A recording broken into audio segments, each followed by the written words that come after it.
Selamat siang ibu-ibu peserta diklat PSP Bahasa Inggris SMK Program Keunggulan. Apa kabarnya ibu-ibu sore ini? Luar biasa. Selamat sore Bu. Luar biasa. Baik Bu. Tetap kesehatan hingga menyelesaikan diklat Komite Program Keunggulan ini dengan sempurna. Baik, Nisa akan memandu video presentasi tentang pelaksanaan IHT dalam kelompok belajar mandiri. Nah, untuk acara akan ada yang akan dipandu oleh Ibu Rosdiana. Silakan Ibu. Kepada moderator yang telah memberikan saya kesempatan pada hari ini untuk memulai kegiatan kita pada hari ini, kita berdoa kepada Tuhan Yang Maha Esa selesai. Terima kasih pada Ibu Moderator. Baik, terima kasih Ibu Rosdiana. Selanjutnya icebreaker yang akan dipandu oleh Ibu Amalia Basana. Silakan Ibu Amalia. Kita icebreaker dulu ya untuk pemanasan biar terasa rileks. Biar nggak stres sekali kita nanti belajarnya. Oke, kita mulai dengan memberikan ikon ya. Kita buka di ada gambar video sebelah kiri. Klik. Oke, ini. Oke, sebelum itu saya beri contohnya dulu ya. Biasanya ini saya lakukan di kelas saya mengajar sebelum mulai pelajaran biar anak-anak itu pada relax ya. Oke, up and down and shake, shake, shake, up and down and shake, shake, shake, turn to the right and turn to the right, go to the right and shake, shake, shake. Oke, seperti itu ya. Oke, kita mulai ya. Up and down and shake, shake, shake, up and down and shake, shake, shake, turn to the right and turn to the right, go to the right and shake, shake, shake. Oke. Oke, sekian dari saya. Kita lanjutkan ke moderator. Saya persilakan. Baik, terima kasih Amalia yang berikutnya. Selanjutnya ke materi yang akan dipaparkan oleh Ibu Julita Bakara. Silakan Ibu Julita. Oke, baiklah Bapak Ibu, Ibu-ibu semua yang hebat.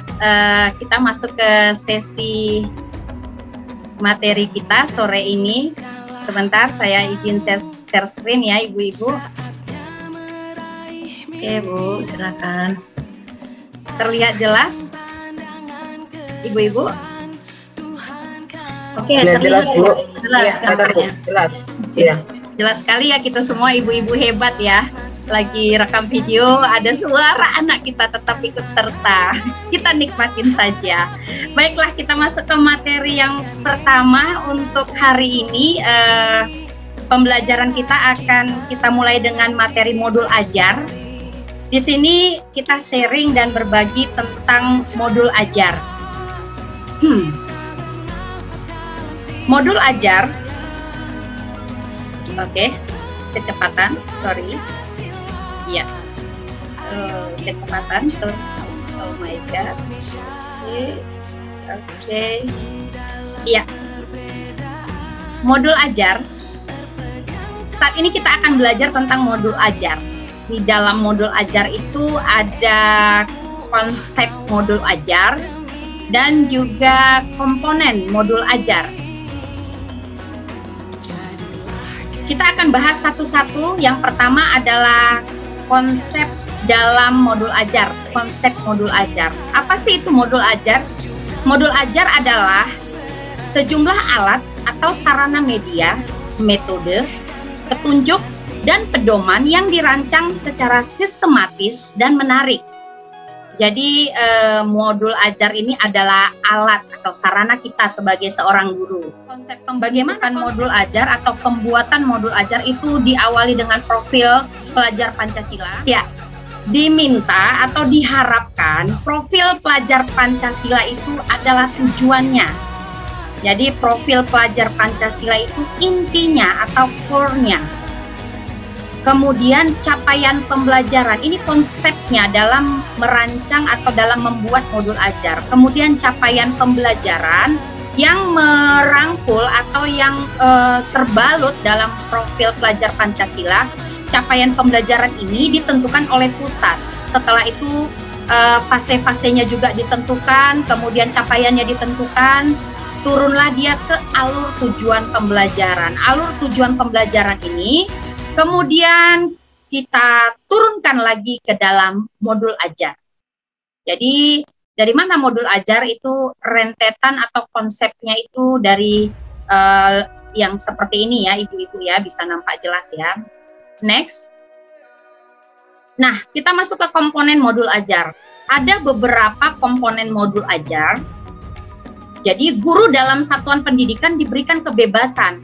Ada kebebasan sesuai dengan semboyan kita ya, merdeka belajar. Jadi gurunya juga merdeka, muridnya juga merdeka. Guru diberikan kebebasan untuk mengembangkan modul ajar sesuai dengan konteks lingkungan dan kebutuhan belajar peserta didik. Jadi tergantung kepada lingkungan, konteks lingkungan kita di mana kita mengajar dan kebutuhan peserta didik kita. Ada komponen modul ajar itu ada 3. Yang pertama informasi umum, yang kedua komponen inti, yang ketiga lampiran. Kita akan bahas satu-satu mengenai komponen modul ajar ini secara rinci. Kita mulai dari informasi umum. Di dalam informasi umum itu ada identitas modul, kompetensi awal, profil pelajar Pancasila, sarana dan prasarana, target peserta didik, dan model pembelajaran. Kita mulai dari yang pertama, identitas modul. Jadi identitas modul ini berupa identitas pembuat modul ajar, identitas sekolah, fase yang dipilih, kemudian kira-kira berapa lama seperti itu ya. Semuanya berbau tentang identitas modul tersebut gitu ya. Kemudian ada kompetensi awal. Kompetensi awal ini berisi tentang kompetensi peserta didik tersebut. Jadi sebelum memulai pembelajaran itu kira-kira kompetensinya seperti apa gitu. Dari mana kita bisa dapat ini? Dari asesmen diagnosis ya, asesmen diagnosis. Jadi kita bisa menemukan kompetensi itu dari asesmen diagnosis. Kemudian ada profil pelajar Pancasila. Nah, profil pelajar Pancasila ini ada di dalam modul ajar. Itu kira-kira dari 6 profil pelajar Pancasila yang mana komponennya yang ingin kita angkat di dalam modul ajar tersebut ya. Kemudian sarana dan prasarana. Sarana dan prasarana ini menjelaskan apa saja yang kita pakai, apa saja yang kita gunakan dalam mendukung modul ajar kita. Kemudian target peserta didik kita mau seperti apa? Gimana targetnya gitu. Jadi kita jelaskan dan kita rincikan bagaimana kira-kira target peserta didik yang kita harapkan setelah mempelajari modul ajar yang kita sediakan. Yang terakhir untuk informasi umum adalah model pembelajaran. Kita di dalam pembuatan modul ajar ini diminta untuk menentukan kita mau pakai modul apa nih dalam materi ini atau dalam pembelajaran ini. Apakah discovery learning, apakah project based learning, atau model-model yang lain begitu ya. Kita disuruh menentukan dan meletakkannya. Selanjutnya kita masuk kepada komponen inti. Di dalam komponen inti itu ada 7 bagian. Pertama, tujuan pembelajaran, pemahaman bermakna, persiapan pembelajaran, kegiatan pembelajaran, asesmen, pengayaan dan remedial, serta refleksi peserta didik dan guru. Dalam komponen inti ini kita bahas satu-satu tujuan pembelajaran. Tujuan pembelajaran seperti yang tadi saya jelaskan di awal itu berasal dari alur tujuan pembelajaran. Alur tujuan pembelajaran itu berasal dari capaian pembelajaran yang sudah ditetapkan dan ditentukan oleh pemerintah. Dari situlah dapatnya tujuan pembelajaran. Kemudian ada pemahaman bermakna. Pemahaman bermakna ini seperti sebagai contoh ya, kita materi kita itu bahasa Inggris di dalam satu materi yang kita pilih, for example narrative text maybe ya, kita kasih seperti konsep bermakna untuk peserta didik kita tentang narrative text terlebih dahulu, seperti itu. Kemudian di dalam komponen inti itu juga ada persiapan pembelajaran. Persiapan pembelajaran ini berupa apa saja ya prasarana dan sarana yang kita gunakan, kita persiapkan dahulu, kita sediakan, kita semuanya kita redikan terlebih dahulu. Jadi ada di komponen intinya. Kemudian ada kegiatan pembelajaran. Nah, kegiatan pembelajaran ini ibu-ibu itu berisi tentang pendahuluan, kegiatan inti, dan juga kegiatan penutup. Kalau bisa dibilang sih ini seperti RPP kita yang dulu ya. Nah, jadi di kegiatan pembelajaran inilah kita kembangkan bagaimana kita mengajar di kelas, bagaimana kita setelah kita kenal karakteristik siswa kita, nah kita kembangkan di kegiatan pembelajarannya. Bagaimana model yang kita ambil, kita kembangkan di kegiatan pembelajaran ini. Setelah kegiatan pembelajaran, tahap selanjutnya adalah kita melakukan assessment. Seperti yang sudah kita pelajari, assessment itu ada 3.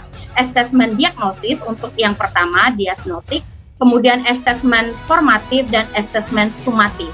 Jadi assessment yang kita gunakan atau kita berikan kepada peserta didik kita, itu benar-benar sesuai dengan materi yang kita sampaikan atau modul ajar yang kita bawakan.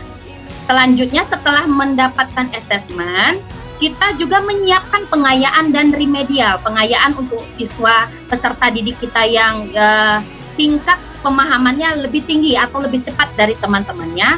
Dan remedial kita lakukan untuk peserta didik kita yang lebih lambat atau lebih lambat memahami materi tersebut. Jadi kita berikan remedial. Selanjutnya kita perlu juga melengkapi modul ajar kita dengan refleksi peserta didik dan guru. Refleksi ini boleh berupa tanya jawab, pertanyaan refleksi kepada peserta didik. Dari peserta didik kita juga membuat refleksi diri kita sebagai seorang yang telah menyiapkan modul ajar ini. Kemudian bisa untuk pengembangan pembuatan modul ajar selanjutnya. Yang terakhir itu ada lampiran. Lampiran itu berupa hal-hal yang perlu kita lampirkan di dalam modul ajar kita. Apa saja itu? Ada lembar kerja peserta didik. Lembar kerja ini yang menyangkut kepada assessment tadi, ya. Jadi bagaimana lembar kerjanya kita lampirkan di akhir daripada modul ajar kita. Kemudian ada bahan bacaan guru dan peserta didik. Bahan bacaan ini seperti materi yang telah kita sediakan, for example tadi narrative text. Nah, di sini kita jabarkan tentang narrative text, bagaimana di dalam tahapan proses pembelajaran itu kita lampirkan di situ. Kemudian ada glosarium. Glosarium ini berupa kata-kata penting atau kata-kata yang supaya anak-anak itu kalau membaca seperti ini, itu artinya apa ya, seperti itu ya, dia bisa menemukannya di dalam modul ajar tersebut, dan kita juga sebagai pengingat atau reminder bagi kita guru ya. Yang terakhir itu ada daftar pustaka. Daftar pustaka itu berisi bahan ajar itu kita temukan dari mana, misalnya dari buku ini gitu, kita masukkan di daftar pustaka, atau kita menggunakan link daripada YouTube atau link daripada Google, kita cantumkan di daftar pustaka tersebut agar tidak terkena copyright ya, ibu-ibu ya. Saya pikir demikian pemaparan kita dari tim kelompok mandiri.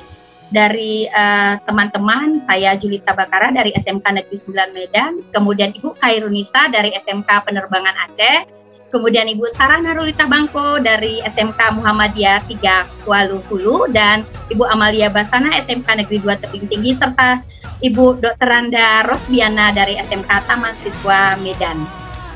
Saya kembalikan kepada moderator. Demikianlah materi untuk hari ini dari Ibu fasilitator kita, Mem Rosdiana Rajadudu.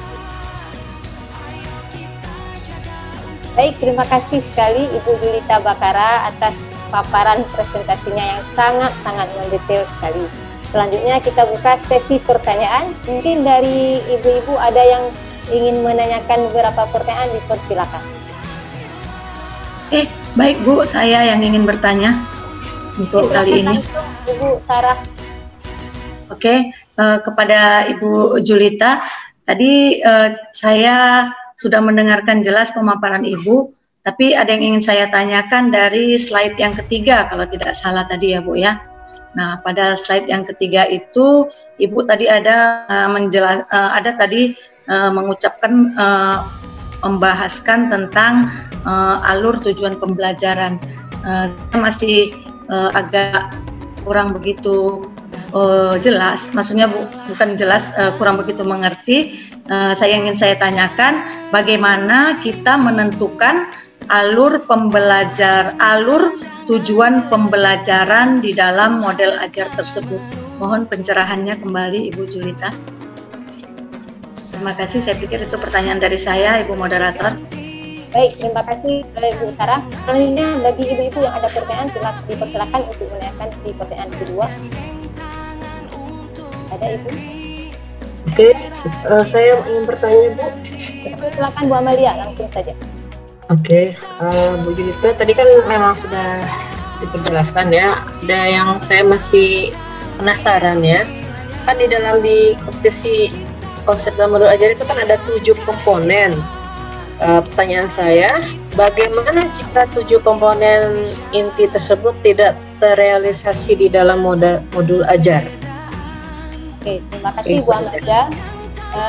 Bu Julita, pertanyaan pertama mungkin bisa langsung dijawab dari Ibu Sarah tadi, bagaimana menentukan alur tujuan pembelajaran dalam modul ajar tersebut. Silakan Bu. Oke, terima kasih Bu Moderator. Saya akan mencoba menjelaskan kembali tentang pertanyaan dari Bu Sarah ya. Alur tujuan pembelajaran, bagaimana alur tujuan pembelajaran ini, bagaimana kita membentuknya. Jadi alur tujuan pembelajaran itu kita ambil dari turunan capaian pembelajaran yang telah ditetapkan oleh pemerintah. Sebagai contoh, kita mengajar di kelas 10 itu ada di fase E. Dari fase E, pemerintah menetapkan capaian pembelajarannya. Ada beberapa capaian pembelajaran yang ditentukan. Dari capaian pembelajaran itu, untuk menentukan modul ajar, kita pilih 1 apa 2 capaian pembelajaran tersebut, kita turunkan menjadi alur tujuan pembelajaran dengan memperhatikan kata-kata operasional yang menggunakan taksonomi Bloom. Jadi kita masukkan ke alur tujuan pembelajaran. Dari alur tujuan pembelajaran tersebut, maka dia akan menjadi tujuan pembelajaran di modul ajar kita.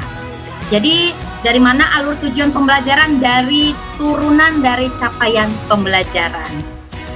Saya lanjut ke pertanyaan selanjutnya dari Ibu Sarah Amalia ya.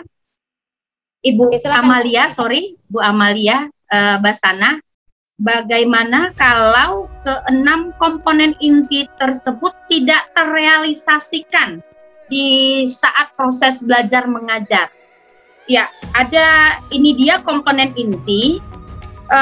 Bagaimana kalau tidak terrealisasi? Diharapkan ibu-ibu kita melakukan proses belajar mengajar atau yang sering kita kenal sekarang itu KBM ya. Kalau di modul yang baru ini itu kegiatan pembelajaran. Bagaimana kalau tidak terlaksana?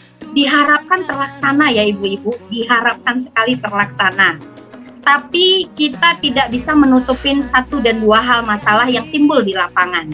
Nah itu kita buat nomor 2 deh. Tetapi untuk tujuan pembelajaran, pemahaman bermakna, persiapan pembelajaran, kegiatan pembelajaran, asesmen, pengayaan dan remedial, serta refleksi peserta didik dan guru, itu komponen inti harus terlaksana, harus menjadi tantangan deh bagi kita, guru-guru yang telah mendapatkan informasi yang baru untuk meraih atau untuk dapat mencapai sesuai dengan capaian pembelajaran yang sudah ditentukan oleh pemerintah.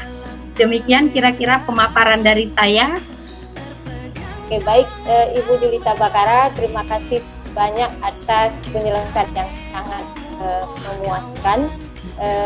Semoga saja kita berharap 7 komponen inti yang ada dalam modul ajar tersebut bisa terrealisasi pada saat proses pembelajaran, baik itu capaian pembelajaran, ATP atau tujuan pembelajaran. Baik, untuk berikutnya acara doa penutup yang akan dipandu oleh Ibu Rosdiana. Silakan Ibu. Ya, baik. Untuk mengakhiri kegiatan kita, sebaiknya untuk penutup ya kita akhiri dengan doa. Ya, doa akan dimulai.